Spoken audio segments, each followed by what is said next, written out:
Tengan todos muy buenos días. El día de hoy veremos un reconteo de unidades en uno de los ataques más conocidos de la Segunda Guerra Mundial. Al mencionar un reconteo quiero que sepan que me refiero a que veremos las unidades disponibles y las que perdieron durante la batalla, las específicas fuerzas que participaron, y un ligero resumen de la batalla en cuestión.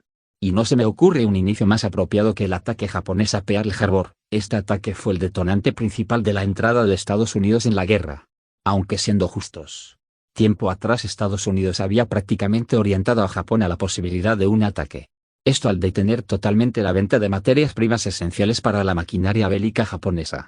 De ahí que muchas personas pueden llegar a pensar que Pearl Harbor es una especie de atentado de bandera falsa. Pero este no es el tema del video. Por lo cual si ustedes gustan podemos ver esto en un video sobre la teoría de que Pearl Harbor era un plan conocido por Estados Unidos. Pero por el momento pasaremos a ver a las fuerzas presentes por parte de ambas marinas, comenzando por la flota estadounidense. La marina estadounidense para esos años estaba entre las 3 mejores marinas del mundo, aunque esta solía estar dividida en 2 océanos. La base principal de la flota del Pacífico era Pearl Harbor en la isla de Oahu, ubicada en las islas principales hawaianas.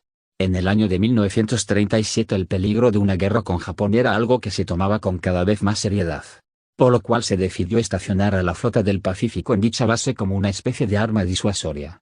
Durante la mañana del 7 de diciembre Pearl Harbor contaba con una gran cantidad de buques, entre ellos podemos resaltar 8 acorazados, siendo estos el Oklahoma, Nevada, Arizona, Pensilvania, California, Tennessee, Maryland y West Virginia.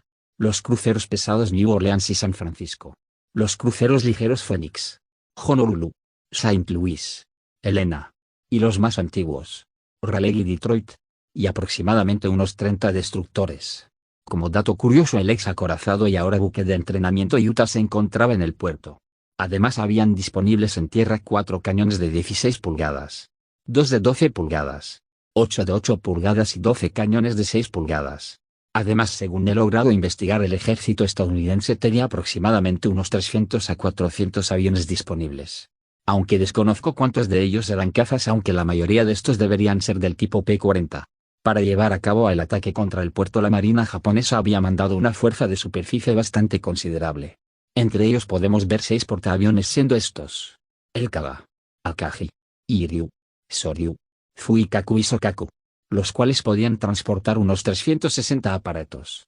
La fuerza era escoltada por 2 acorazados rápidos de clase Kongo, los cruceros pesados Tonichi y Kuma, el crucero ligero Abukuma y aproximadamente 13 destructores. Adicionalmente se cree que un aproximado de 6 mini submarinos japoneses lograron entrar o acercarse a Pearl Harbor. El ataque como tal fue una combinación de factores, desde el buen actuar japonés en la situación, refiriéndome con esto a la gran destreza que tenían sus pilotos, que ya tenían bastante tiempo ensayando este ataque, sumado a que la mayoría de barcos estadounidenses no estaban precisamente preparados para un ataque.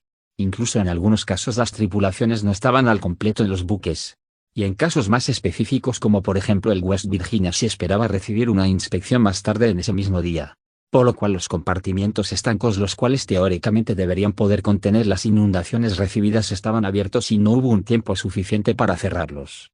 También se tuvieron otros problemas logísticos, puesto que al tener una falta de tripulantes en algunos barcos, la mayoría de armas antiaéreas no pudieron entrar en acción tan fácilmente. Además de que tenían poca munición preparada, por lo cual algunas armas tuvieron que cesar el fuego rápidamente mientras se conseguían más municiones, entorpeciendo así la defensa estadounidense. Los japoneses como tal lanzaron 2 oleadas.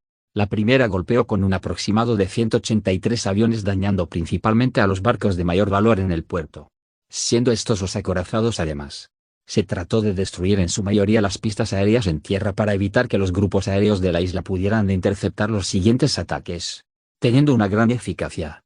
La segunda ola contó con un aproximado de 170 aviones, los cuales atacaron otras áreas del puerto, como por ejemplo las pistas aéreas que aún no habían sido inutilizadas. El ataque duró menos de 2 horas, pero el daño fue catastrófico. De los 8 acorazados presentes, ninguno quedó intacto. 3 de ellos quedaron dañados pero no hundidos. El acorazado Pensilvania fue alcanzado por una bomba que no le causó demasiados daños. Los acorazados Tennessee y Maryland fueron alcanzados cada uno por 2 bombas que no causaron daños de gran magnitud. Los otros 5 acorazados fueron hundidos o semi-hundidos, entre ellos podemos ver al acorazado Nevada, siendo el único acorazado que logró moverse durante el ataque, encajando entre 6 a 10 bombas y un torpedo. siendo encallado para evitar su hundimiento. El acorazado California fue impactado por 2 bombas y 2 torpedos causando que este se hundiera en su amarre. West Virginia encajó 2 bombas y unos 7 torpedos que causaron que este se hundiera en su amarre. El Oklahoma fue alcanzado por 5 torpedos causando que este se volcara sobre sí mismo. Quizás el más famoso es el acorazado Arizona, el cual fue alcanzado por 4 bombas de las cuales se cree que una logró detonar el polvorín delantero causando la explosión de los cargadores principales, prácticamente partiendo al barco y causando obviamente su hundimiento. Los cruceros ligeros Helena y Raleigh fueron alcanzados cada uno con un torpedo, aunque estos no causaron daños que no pudieran ser reparados en un periodo de tiempo relativamente corto. Adicionalmente se perdieron a unos 180 aviones en las bases terrestres. Entre muertos y heridos se contaron unas 3.500 bajas, de las cuales un poco más de 1.000 de ellas provenían del acorazado Arizona. La marina japonesa salió relativamente inmune en esta batalla, puesto que ni uno solo de sus barcos principales fue alcanzado. Unos 50 pilotos y un número similar de aviones fueron entre inutilizados y destruidos.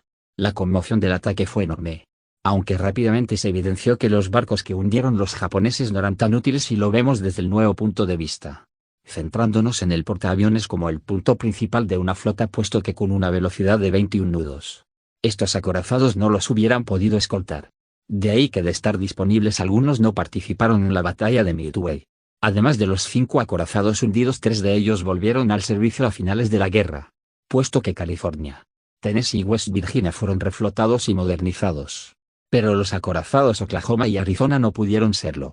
El Oklahoma sí fue reflotado, pero se decidió que este debería ser desguazado, aunque se hundió en el viaje al continente para dicho propósito. Y el acorazado Arizona aún sigue hasta nuestros días a modo de memorial en el puerto de Pearl Harbor, en una forma para conmemorar al ataque y a los soldados y civiles que perecieron en este día. Como mencioné al principio, fue una derrota catastrófica para Estados Unidos.